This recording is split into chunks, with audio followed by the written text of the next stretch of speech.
Halo semua, pada modul 1 kita akan belajar mengenai Node.js. Modul 1 ini akan mengemukakan dasar-dasar penggunaan Node.js sebagai bekal untuk kita semua untuk mempelajari materi-materi yang akan disampaikan pada bab-bab berikutnya. Pokok bahasan dalam modul ini mencakup penjelasan tentang fitur-fitur di dalam Node.js. Jenis-jenis aplikasi yang dapat menggunakan Node.js, cara install Node.js di lingkungan Windows, cara menggunakan interpreter Node.js, cara interaktif dan cara membuat serta menjalankan aplikasi di dalam Node.js. Apa itu Node.js? Node.js kadang hanya disebut Node, adalah lingkungan atau platform untuk mengeksekusi kode-kode yang ditulis dalam JavaScript yang dikenal dengan sebutan JavaScript Runtime Environment. Dalam melaksanakan tugasnya, Node.js menggunakan V8, yaitu mesin JavaScript yang diproduksi oleh Google. V8 itu sendiri bertugas untuk mengubah kode JavaScript ke dalam bentuk bytecode. File bytecode ini yang nantinya akan dieksekusi oleh Node.js. Proses eksekusi terhadap bytecode dapat berjalan lebih baik dibandingkan dengan eksekusi terhadap kode JavaScript secara langsung. Untuk melihat bytecode yang dihasilkan, kita dapat menggunakan opsi garis datar 2 kali print garis datar bytecode, atau seperti yang Anda lihat di layar. Pada saat mengeksekusi aplikasi yang dibuat menggunakan Node.js, misalnya seperti berikut. Anda lihat sendiri di layar. V8 ditulis menggunakan C++ dan digunakan oleh Google dalam mengembangkan web browser Google Chrome. Masing-masing aplikasi web browser memiliki mesin JavaScript yang berbeda. Mozilla Firefox menggunakan SpiderMonkey atau Safari, JavaScriptor, dan Google Chrome menggunakan V8. Mesin V8 inilah yang digunakan juga oleh Node.js. Melalui Node.js, kita dapat menggunakan JavaScript sebagai bahasa pemrograman untuk membuat sebuah tipe aplikasi, baik yang berupa aplikasi konsol,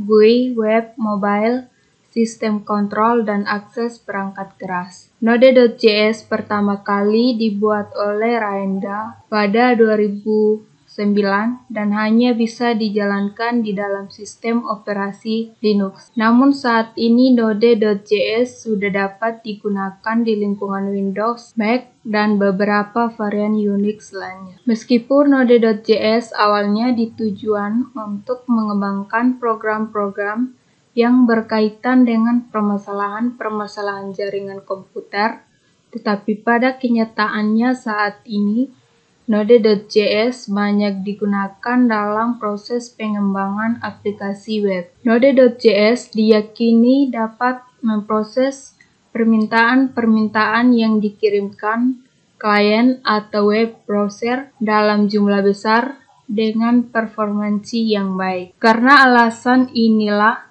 Node.js saat ini mulai banyak digunakan oleh para pengembang aplikasi web sebagai alternatif dari bahasa pemrograman lain seperti PHP, Python, Ruby, dan Perl. Jenis-jenis aplikasi yang dapat dibuat menggunakan Node.js. Seperti yang telah disebutkan sebelumnya, bahwa dengan adanya Node.js, JavaScript menjadi bahasa pemrograman yang multifungsi.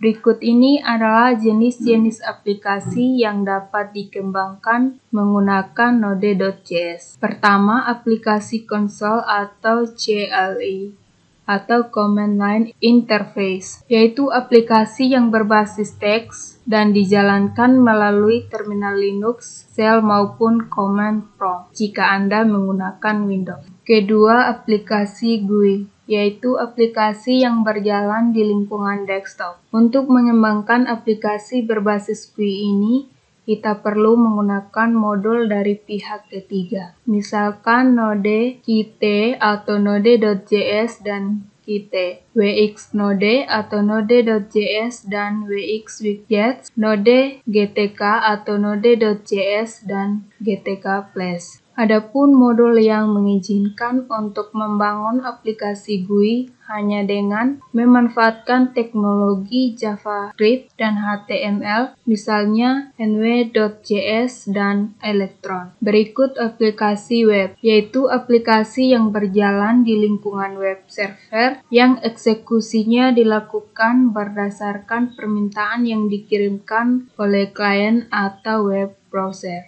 Aplikasi untuk IoT atau Internet of Things dan robotika, yaitu aplikasi yang secara khusus ditunjukkan untuk mengakses perangkat keras. Untuk membangun aplikasi jenis ini, kita juga perlu memasang modul tambahan yang digunakan oleh pihak ketiga. Modul paling populer yang digunakan untuk keperluan ini adalah Johnny 5. Dengan modul ini kita dapat mengontrol perangkat keras seperti sensor, LED, dan lain-lain yang terhubung dengan papan mikrokontroler Arduino, Binglebon, Intel Galileo, dan sebagainya. Berikut aplikasi untuk perangkat mobile, yaitu aplikasi yang berjalan di dalam smartphone atau tablet PC. Untuk membangun aplikasi jenis ini, kita perlu menggunakan framework lain, misalnya React Native, framework yang dapat digunakan untuk membangun aplikasi Android dan iOS.